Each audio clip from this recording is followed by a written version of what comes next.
Good morning, ladies and gentlemen, and welcome to the show. Glad to have you guys here on Thursday, the 11th of March, 2021. Thank you for tuning in. Now, listen, guys, they're going to keep up this suppression of the price of gold and silver until they can't anymore. So we're going to see, that's a tendency of the universe. Things that are in motion tend to stay in motion. And we see what they're doing. How they're keeping the price of gold and silver down using paper short contracts. You see, the bond market, they cannot let yields rise. These are two things within the financial system that if they let happen, it'll blow up the whole financial system. If they let gold and silver go unhinged and go up like they want to go up, it'll break the financial system. It'll put the dollar over the edge. People will realize, and the world will dump dollars if gold goes up to, like, say, $4,000 an ounce. Then what's the dollar worth? They can't let that happen. So they'll keep suppressing the price while the price of everything else is going up. Around gold and silver is going to be kept down. So what's going to happen here? Well, it's simple. And we've already seen a taste of it with silver. We're going to see premiums if you want the real thing. And shortages of supply. Now, there is a caveat to this. They cannot keep the price of gold and silver down below mining production cost. And mining production cost is going to be going up like crazy as the price of everything goes up. Everything they have to buy to run a mine. If they got to buy new machinery or whatever, fuel, labor, everything's going to go up like crazy. And so the cost of production is going to go up. They cannot let the price of gold and silver go below cost of production. So we will see them let it go up some, and they have already. You remember silver was like $14, now it's like, what, 26? They've let it go up, but now they're keeping up with mining production costs, and this is what they'll continue to do. They'll keep it just above, so there's a little profit for the miners. But they won't let it go up to where it should go up to. They'll keep it suppressed. And so, as people reach out now to try to find something of value that they can hold in their hand, when everything else is being taken away from them,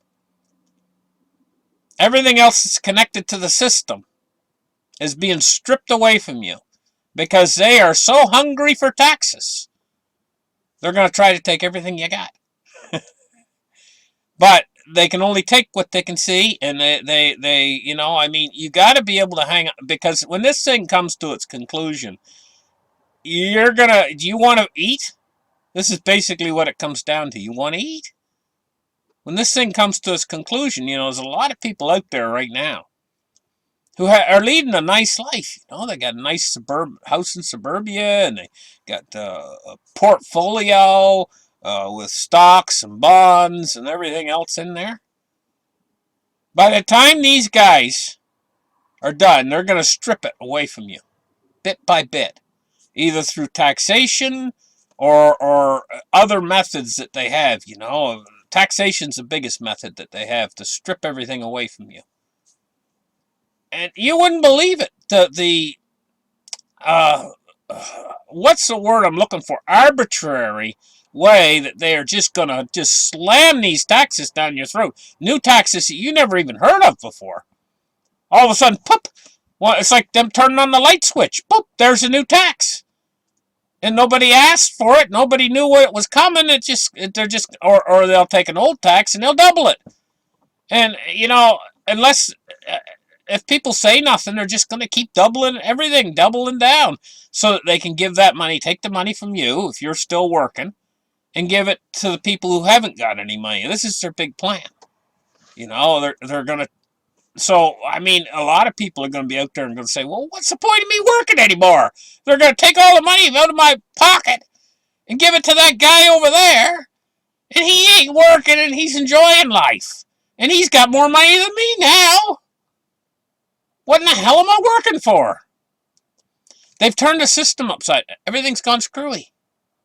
And it's going screwy by the day. It's getting screwier because all of these people out there who now lost their jobs and stuff and everything and are relying upon these government programs and everything, you know, they can't turn them down now. They're an army. And they're growing bigger by the day as the system slowly, everything's starting to crumble around us in this system. Right now in real time. We're heading toward an unparalleled crisis in human history. This is more than just a financial crisis. This is a corruption of the money itself. And you've got about maybe, I'm just going to estimate, I think you got a year, maybe a year and a half, maybe 2 years if we're lucky, to prepare for what's coming. Because in the final stage of this, it's going to go really fast. And it's going to take out the moorings of the system. Right? It's going to, see, everything in this system runs on money.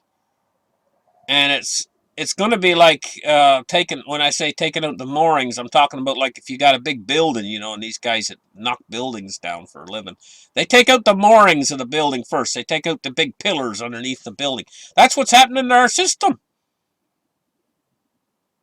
Heading toward financial collapse, complete and utter financial calamity. And, you know, I'm going to tell you guys, it's right now it's advancing much, much faster than you could ever imagine.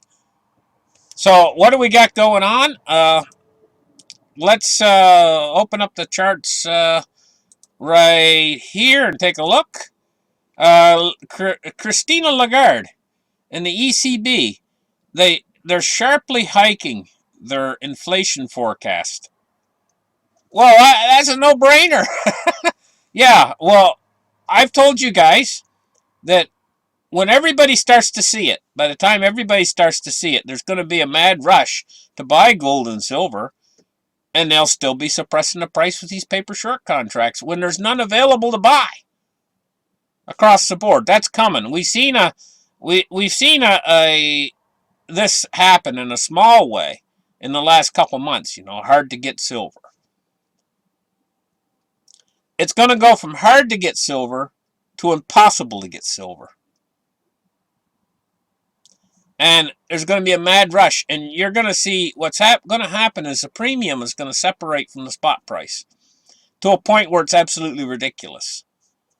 But they're going to have to keep that spot price down to make the dollar look good. Like I say, that's one of the things that they can't let the price go up on is gold and silver. And in the spot price. They can keep this fantasy system going indefinitely as long as they can keep bond yields low and as long as they can keep gold and silver down, suppressed. You know, they can let this fantasy go. Meanwhile, Bitcoin's blossoming. You know? So they keep the spot price down on gold and silver. That doesn't mean you're not going to have to pay a premium, maybe higher than the spot price itself. Now, can you imagine that, maybe 6 months from now, that the spot price will still be like $28 for silver, but you're going to have to pay like a $35 premium if you want the real thing, and it's going to be hard to obtain it. That's where we're headed with this, because they can't let the spot price go up, or their system will blow up. So yeah, they're anticipating. It says, and what may have been the most anticipated notice of today, Lagarde's predecessor, the ECB president, announced that staff inflation forecasts were revised sharply higher, with the 2020-2021 inflation now expected to rise 1.5% versus their forecast of 1% in December. This is just the beginning. This inflation is going to get out of control on them very quickly, and they're not going to be able to get the genie back in the box worldwide. This is coming. Silver price today. Oh, what's going on here? Refresh the page. Oh, we were down on the bottom of the page. That's what it was. Okay, silver price, 26.03. We're down 17 cents. See, they're keeping this spot price suppressed. It's going to completely separate to the real price you pay for silver and the spot price, which is way down wherever they want it to be. And you won't be able to hardly buy any silver because everybody and their dog is going to go into precious metals, and they're going to go into cryptocurrencies. Everybody who's smart knows what's actually happening in the system. You'd be surprised how many people are going to remain dumb to this until the very final stage of it, and then they're going to try to all get out in mass. And of course, that's going to lead to the massive explosion in price. You see what's happening right now. 99% of the people out there think everything's fine. They don't follow financials at all. They think everything's fine. They think we're getting over the virus now and everything's fine. And they got all their money in the bank. And they don't got any cryptocurrencies, any gold or silver. They don't even know what in the hell it is. Do you ever watch the Mark Dice video where he goes out and he takes a 10-ounce silver bar or a Hershey bar, and they all take the Hershey bar? That's the 99% of the people out there. They haven't got a clue. When that herd finally realizes what's going on and comes awake, you're not going to be able to buy any gold and silver. So what are they going to buy? They're not going to be able to buy gold and silver. The real physical. It's going to be all gone. So what in the heck are they going to buy? They're going to buy cryptocurrencies.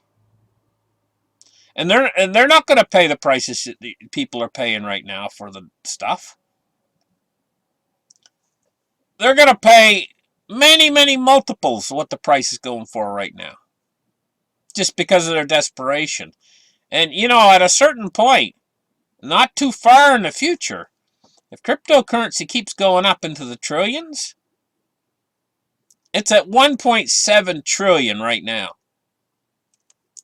If it keeps going up, it's going to cross a line in the sand and not too much further out, where it becomes too big to fail. And when something becomes too big to fail, then the powers that be, they'll leave it alone because they know to touch it would mean a catastrophic failure. See, why do you think they keep these prices suppressed on gold and silver? They don't want the system to fail. Why do you think they don't keep the bond yields low right now? They don't want the system to fail. And so if cryptocurrency goes up to like $4 trillion industry, why do you think they're going to leave it alone? Because they don't want the system to fail, because it becomes too big to fail. Once it becomes too big to fail, once it becomes too big of an integral part of the financial system, they can't take it out anymore. And I'm going to tell you right now, at $1.7 trillion, it's getting there, boys. It's getting there. It's probably, once you see it cross like the $3 trillion or $4 trillion mark, it's too big to fail. And then the central bank will just have to lump it. And where do you think all the money's going to go? It could, the more they print, the higher cryptos will go. Everybody and their dog will start buying them at a certain point to try to hedge against what's happening with their dollars going down the toilet. And what they're doing really by suppressing the gold and silver price is they're shutting the door to gold and silver to take advantage of this transfer of wealth, and they're opening the door for cryptos by suppressing the price of gold and silver. That's all they're doing. They're leading to the crypto revolution. And I hate to tell to the gold and silver people out there, don't sell your gold and silver. There is hope. What's going to happen is it's going to be a separation of the price of the physical against the price of the paper, and so that your physical will go up. It's going to go up. But it's still, the spot price is still going to be way down there. While the price of if you want the real thing, is going to go up higher and higher. It's already started to happen. It's going to get much more bigger. It's just going to be a joke. The spot price in the end is just going to be a joke, and they're only going to settle in paper in the end. All this taking delivery from the COMEX, that'll be all over, you know. Cryptocurrency today, we're looking at it's getting big. Look at this. 1,729,000 millions. It's like $1.72 trillion industry right now. You know, it's getting huge.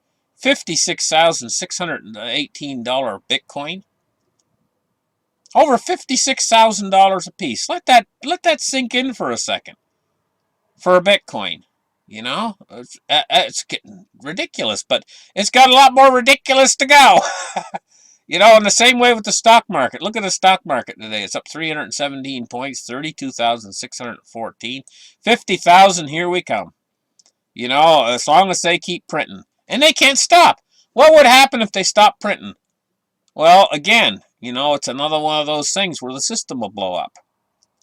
And they know it. So everything that's in motion right now is going to continue in motion. They're going to continue to suppress bond yields because the system will blow up. They're going to continue to keep the price of gold and silver down by using the paper short contracts because the system will blow up. They're going to continue to keep pumping money in and let the stock market go higher and higher because the system will blow up. What they've done is they've created all these time bombs and like plates spinning on the end of a stick, and they got to keep them plates spinning, and it's going to get more and more and more ridiculous until the dollar's worth toast. You know, ultimately in the end, and so we've seen a lot of deflationary action, you know, but now that the economy is going to start to level off, I think we've hit the bottom. We put the bottom in this crisis, this COVID crisis, probably somewhere in January or February. Economy's going to start to pick up just a little bit. That's going to help make the craziness even crazier.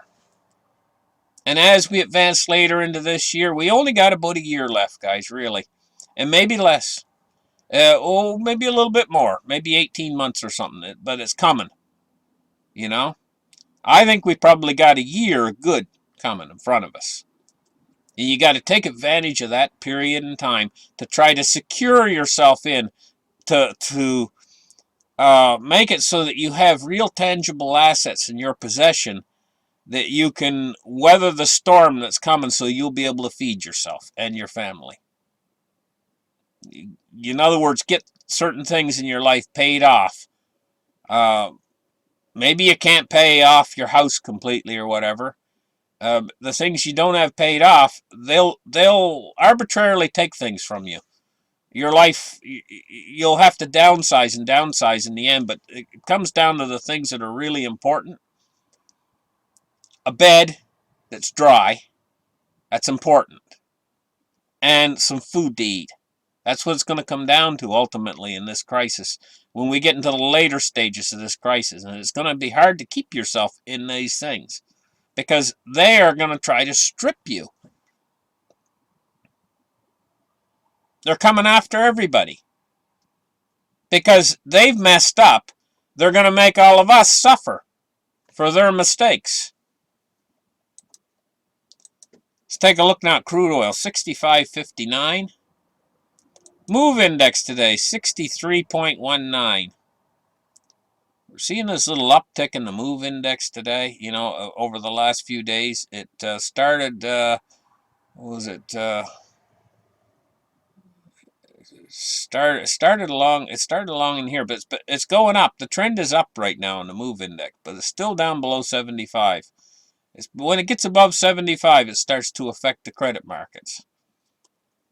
Bonds and rates today, we're seeing falling yield, rising yields on the long end, falling yields in the middle, and rising on the short end. So it's a mixed bag today, and it's no real big movement in the bond yields. Now, they cannot let this 10-year go over 2%. I mean, they can, but it's going to start to really adversely affect the system. They're going to have to keep it down. I don't know how they're going to keep it down. Maybe yield curve control, or maybe some sort of operation twist, or who knows. But they're going to have to keep it down. Just like they keep down the price of gold and silver and the spot prices. 91.57 on the US dollar index, and it's descending today, coming back down again. So we got a period in time here coming up, probably over the next... See, I'm thinking we're going to have a pretty darn good Christmas this year. Things are going to be ticking along pretty good. There's going to be new jobs being created. Money's going to be flowing in the system again, you know, and things are going to be ticking along pretty good. And they're going to take credit for it. They're going to stand out in front of everybody and say, we've solved the crisis. We did this. We did that. It's not going to take long in 2022 before the inflation gets away from them. Probably after the first quarter. Probably looking at second quarter 2022, the inflation's going to get away from them. And once that happens, they'll never be able to put that genie back in the bottle. And this time, it's not going to be like the 1970s. We don't have any Paul Volcker out there to save us this time. They can't raise interest rates to 20% this time. And so what we're going to see happen is we're going to see the inflation start to move toward hyperinflation. All during the year 2022. And I think 2023 is going to be the year of hyperinflation. And it's probably only going to last 6 months to a year. But it's going to be absolutely devastating. I don't see any way out of this. It's gonna collapse the system. The hyperinflation will ultimately, because you just can't have everybody's bank account becoming worth only, like in a week, it could lose half of your money, the value of your money. Your money's still there. You might have $100,000 in the bank, say in 2023, you know. And 1 week it has buying power of 100,000. The next week it's only got buying power of 50,000. And the week after that, 25,000. That's how quick the buying power. Well, 100,000 is still 100,000. But prices are going up so fast that what you can buy with that 100,000, it gets chopped in half every week. So what's that going to lead to in 2023? And then probably the latter half of 2022. What's that going to lead to is desperation. Everybody's going to be trying to spend that money. They're going to be pulling their money out of the bank. Banks are going to be going bankrupt, you know, I mean, and the Fed will be printing money. The Fed's money printer will be trying to prop up and make good for all of the problems in the world, you know, and the money's just going to keep exploding and exploding, and more of it, until it's worth zero. I figure probably by about the end of 2023, they'll have to do a reset, because the dollar will get to a certain point where it's laughable. Like you go into the store, you know, and by the time apples cost $1,000 an apple or something, then it starts to get laughable, you know, and when they start to have to print higher and higher denomination bills, you know, instead of 100 is the biggest bill they got now, then they'll be printing $500 bill, and then $1,000 bill, and then a $10,000 bill, and then a $100,000 bill, and then $1 million bill, and then a $10 million bill. This is what's coming. This is exactly what's happened in other countries. They just keep adding zeros. So if you're a saver out there, what in the heck? Your saving ain't going to be worth nothing. I'm going to tell you, you have $100,000 in the bank, and it'll cost more in gas to drive into the bank and try to take it out of the bank than the money's worth. That's where we're headed. It's called hyperinflation. And for these people out there who don't know this is coming, they got all their money in the bank, they're going to end up sitting on the curb. And, you know, a guy's going to drive by, a homeless, what we call a homeless guy now. We call him homeless, you know, but they got a car. He's going to go driving by, and he's got his seats torn out inside his car. You know, he's got a bed in there for himself. Might even have some sort of little air conditioner or whatever, you know. He's going to go driving by, this other guy sitting on the curb.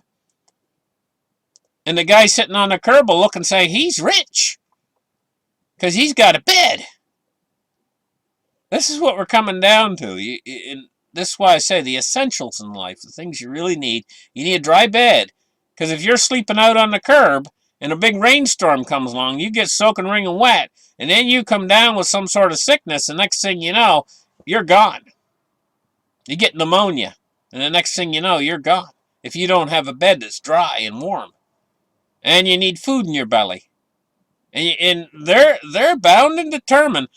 And see, this was told this would happen to us if we allowed central banks to take over in the world. This is told what would happen to us, and it's going to happen to us en masse. And a big question mark in my mind right now: is all the people in the world going to just sit there on the curb and take it? Or are they going to say, hell no, we're not taking this garbage anymore? Who's responsible? Which way is it going to go? Are they just going to sit there and take it, or are they going to say, who's responsible? I'm wondering in my mind about that. I'm going to have to wait and see myself which way they turn on that, which way it goes, But I'm just wondering if they're just going to all sit there and take it, and they're all just going to be without beds or whatever, and be without meals, And if they'll just sit there and take it when it actually happens, or if they'll do something about it. I'm just wondering. Very curious to see what happens, I don't want to see what happens, but I know it's coming to this, and I'm curious to see what they're going to do when that actually happens. Thank you guys for listening. Like and subscribe, and we'll catch you guys in the very next show. Bye-bye.